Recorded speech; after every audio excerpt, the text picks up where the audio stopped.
NDTV, and you're watching NDTV Profit.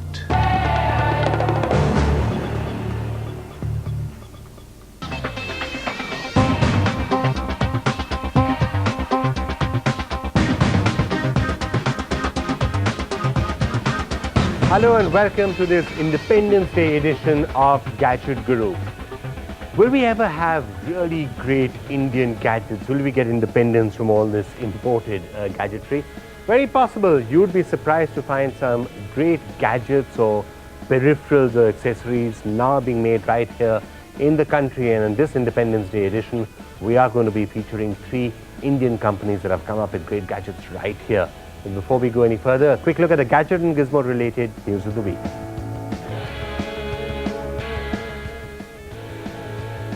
The Sony Alpha 100 DSLR is the first camera to come out of Sony's stable after its takeover of Konica Minolta's camera division. There is a lot going for the Alpha 100. Super steady shot, super sharp LCD, very good battery life and a 10.2 megapixel sensor. Sony's Alpha has 3 models to choose from. The prices range from about 55,000 to 75,000 rupees. Would you believe that HD DVDs are now being made right here in the country? Would you believe that one of the largest manufacturers of CDs, DVDs, all sorts of discs right here in the country? We are honoring the 3 companies that we are talking about. Let's start with Moser Bear, one of the largest manufacturers of CDs and doing all sorts of pioneering work. There are not very many things in India that are the world's largest. But I here am today at the world's largest optical disc production site. This amazing place is the Greater Noida Moser Bear production facility, and it has a capacity of 2 billion discs. Today, I'm going to show you a little bit more about this company. Let me introduce you first to Mr. Girish Baluja, COO. Hi. Hi. How are you Hello. doing? Fine, thanks. Girish, even before we start, before I even ask you any question, I'm going to ask you to show me this amazing place. So let's go. Let's start first from here.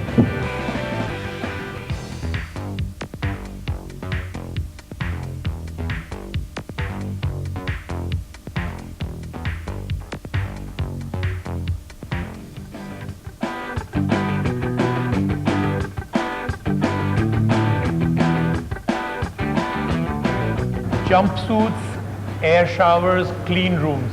This is getting even more interesting than I thought. Now, Girish, what we're talking about right here is Moser Bear.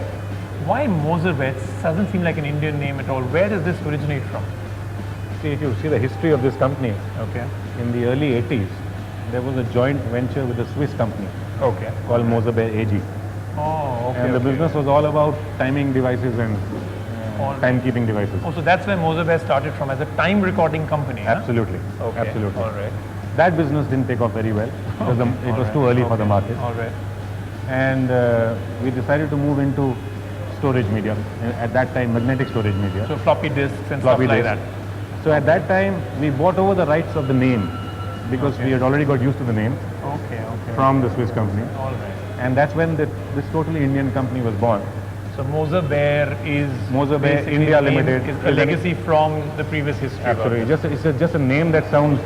I know, it sounds very distinct, which may, at some level may have even helped, I think, with the overall marketing. So couldn't have hurt, let's put it that way. Absolutely. So we're going to actually see the manufacturing plant now where an optical disc is actually made. That's right. Can we get started there? Yeah, let's go. Okay, Just need to...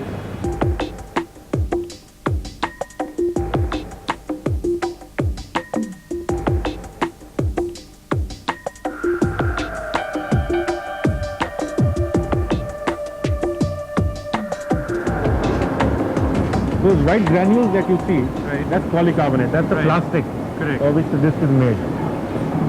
In this area, it is melted Okay. and at very high pressure, molded and instantaneously cooled into a circular disc.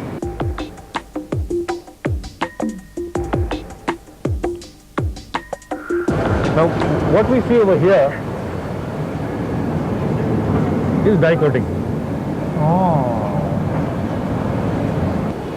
This dye is highly sensitive to the atmosphere. So I'm having coated it I need to protect it now. Okay. If this is a disc, and if dye has gone all the way up to the edge, I need to give a border. Right, correct. And I'll explain later why. Okay. So that edge washing and drying is what is achieved over here. So it's happening here? Yeah. Now this is what is known as a sputtering section. Okay. This is where we give a layer of silver Okay. on top of the dye. This is what actually reflects the laser. Am I right? Okay. Number one. Right. And number two, this also now protects the dye from the environment. Acha. Okay. Oh, okay. Okay, then this silver layered disc and the dummy are bonded together. Acha. That's what you see over here. That's the glue being applied. This is glue. Yeah, bonding glue. Bonding lacquer, okay, let's put it that way. Okay. Okay, this is, I mean, It's a resin, it's a resin. It's a resin. Basically, it is just adhesive that is putting it together. Now, this is one of the first HD DVDs we're ever going to be holding in our hand. This is the next generation of DVD. So on this Independence Day special Freedom in India from imported CDs and HD DVDs, we're going to take a break. After that, high-end speakers, if you're looking at imported ones, of course you can talk about KEF and you talk about B&W and you talk about Infinities. But did you know that one of the brands for really high-end audiophile speaker and audio equipment right here in the country, Sonudyne, that's the second company we're going to be talking about coming up after this break. Welcome back to this Independence Day edition of Gadget Guru, in which we're taking a look at companies that are on the cutting edge of technology and the cutting edge of the world of gadgets. Incidentally, if you're wondering about where our smartphone reviews have gone, don't worry, coming up a little later in this program. But we were looking at CDs and HD DVDs in the first section. Now let's look at some high-end speaker and audio systems. It's an Indian company, an Indian brand, Sonudyne. When I mentioned the name Sonudyne to a lot of people who are actually audio freaks or audio enthusiasts, their faces lit up, which suggested that these people have been using these products and are satisfied customers. Now Sonudyne is also lighting up faces across the world by exporting its products. To tell us more about Sonudyne and its journey from the start to the 21st century is the Vice President, Anindya Mukherjee. Anindya, thanks very much for joining us. Pleasure, thank you.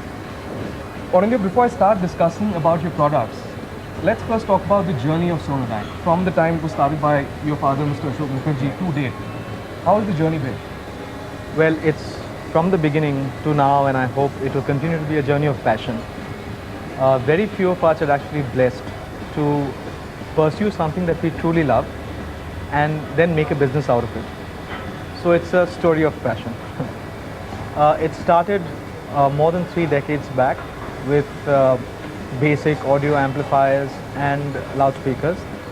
But the strain throughout this entire story, besides being passion, is always been high fidelity. That is, there has never been a compromise on the kind of product that's been made, be it a 2000 rupee product or a 2 lakh rupee product. Anindya, in the 90s, when the markets were opened up for foreign players to come in, Sonudyne took a backseat of sorts from the domestic scene. And then you came back again. What was the reason behind this move? See, 70s, 80s and early 90s.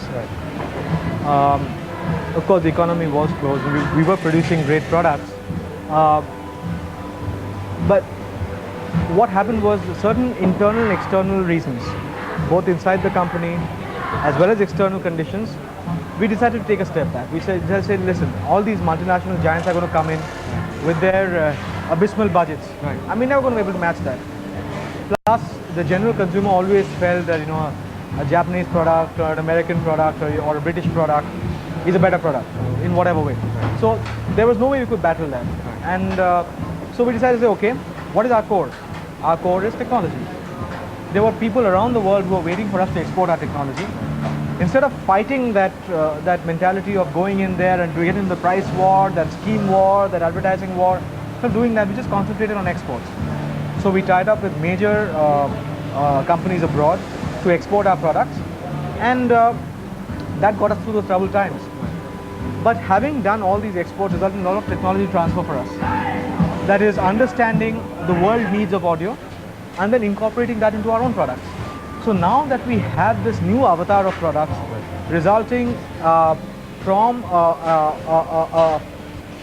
an exchange of ideas with international players, we now are confident to come back with our own brand with a new offering. We had to change. We had to change with the times. We had to come up to global standards. Not saying that we ever compromised before, but we had to come up to global standards, and having done those exports for more than 2 decades now, allowed us to come back in this big way. Well, there are those who will say that high-end speaker systems are all very well, but if Indian companies really have to make a mark, they should look for technology that is really useful in a country like India. Something, for example, which would take computing to rural India. And that's where the computer comes in. A cheap, low-cost computer. It's going out there in rural India, and it's being used by policemen in a number of cities to type challans, if nothing else.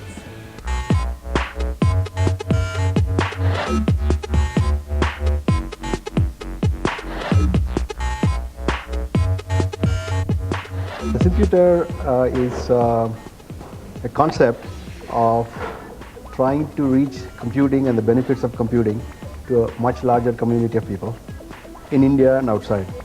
So the basic notion is computer can be called simple computer, but it's a little bit more complex than that, in the sense it's a simple, inexpensive, multilingual people's computer as the concept evolved about 6-7 years ago. It's been a long time in the making. The idea is to break several barriers to computing that hold back PCs and laptops from reaching people. Computing can make a difference to lifestyles of people, the quality of life of people. But the technology has to be matched to the requirements of the end users. Our understanding was current technologies were defined for somebody else, and people just imported it and tried to use it in the Indian context. Our thought process was to say, let's understand what will work in this market and define the technology and then build that product.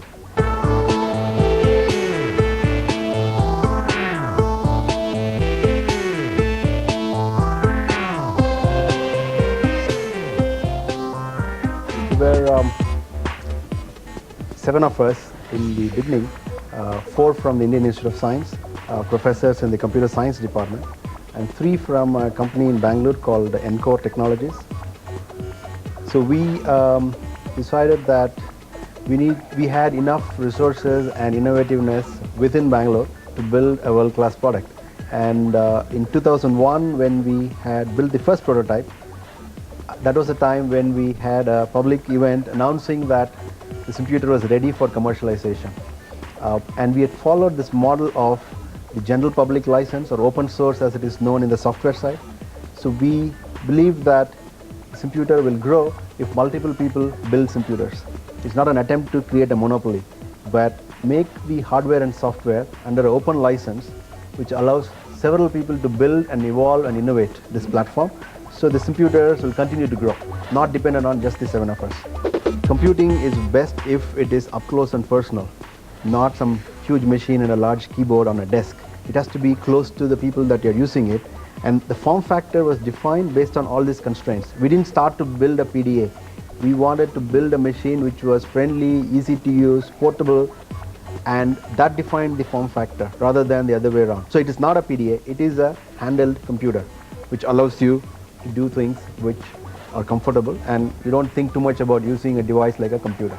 This is a well-known game called Golgoli, where you have to move these little steel things into a puzzle or whatever you call that. So this allows me to move the device with my physical actions. Right? I don't need so I can just move it around, and I need to tap with my hand. I can just do this, I get it inside. So this ability to sense the user movement physically, directly, not with a keyboard or with a stylus, but physical movement, it's a very powerful feature on this device.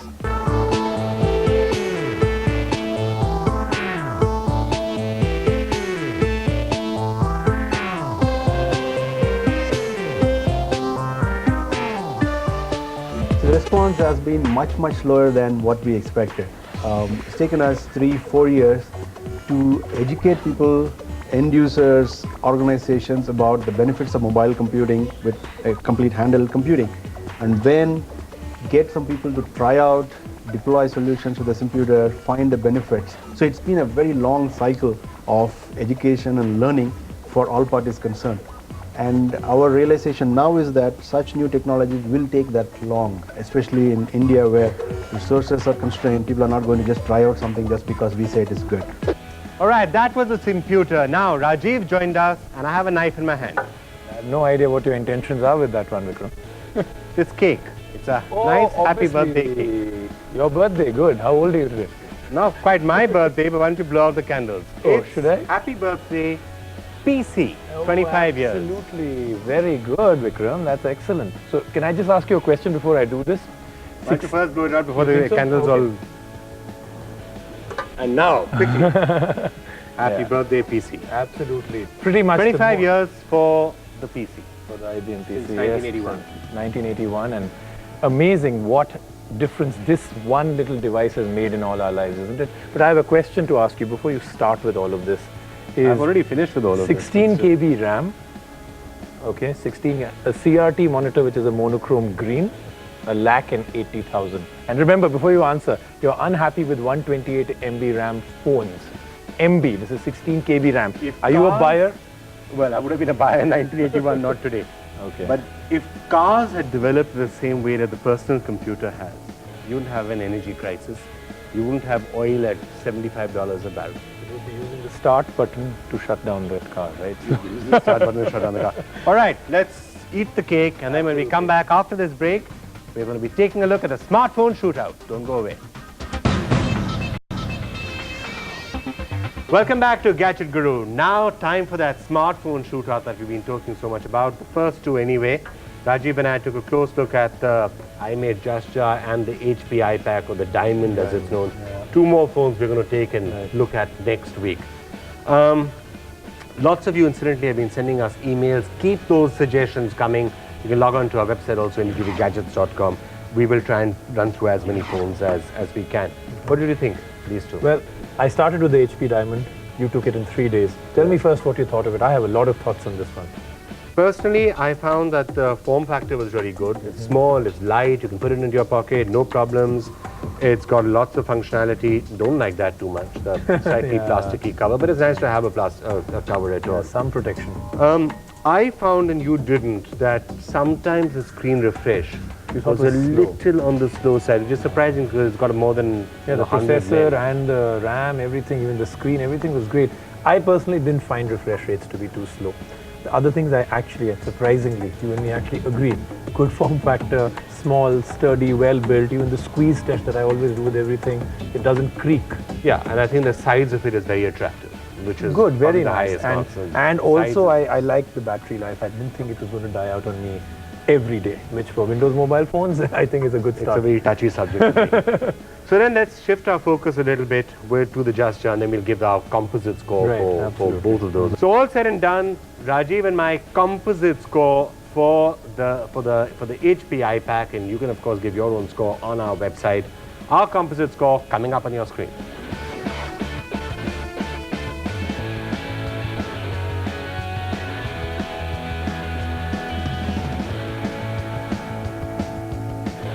All right, Rajiv, the Jasja. I know. And I actually found this a really interesting phone. Okay, now interesting is a loaded word nowadays, so No, define- not necessarily negatively, because I really loved the keyboard. It was Okay. beautiful. I found I could type extremely fast with both my fingers. You could see yourself using this to type letters very easily. Yeah, there are It's- people who touch type on it, not just thumbboard type. They use I've tried touch typing. Okay, so I you actually did. tried touch Okay, typing. and- Bit small for my fingers. Maybe I just got big fingers. But what is your overall take? Yeah, well, I have very big fingers. I don't have dainty fingers, but I hear people are touch typing. You know, I think this is a product made for a very specific market, the kind of people that never found the brick communicators to be a problem. If you look at that, and then you look at Right. this, I think this is a wonderful device. It has its little idiosyncrasies, which every phone has, but I think they built it for the right people, and I hope the right people are buying it. Right. But so Vikram, it's a Nokia communicator challenger. oh, absolutely. And in Essentially, and it- probably a much in many ways would be better. I because think you can have they've the got it windows better. and The all of screen, that. 640 I by just love the 480. screen. Yeah, The screen I it thought is. was just absolutely outstanding. But all those positives are fine. But there's one really big negative. Yeah, I know what you're going to say. And for you, especially since the smartphone shootout is to find you a new phone, I doubt if this is the one that's going to be the one And you take home. the big negative is just the size. You know, I would find it impossible to put it into my tongue, pocket and walk around with it. The size is an issue. Size, I think, is a big problem. And because it's this size, you'll have people, I mean, you'll walk into a meeting and you'll put it on the table. But these phones are made to be shown that you own one, so maybe that's not such a negative. Moral of the story, if you don't mind the size, you should seriously look at this. Don't mind the size and don't mind the price, I was about to add. Yeah, that's true. Size, price, but otherwise, fantastic. Yeah, I think we should show up the scores now. So the score for the Just Shah coming up on your screen.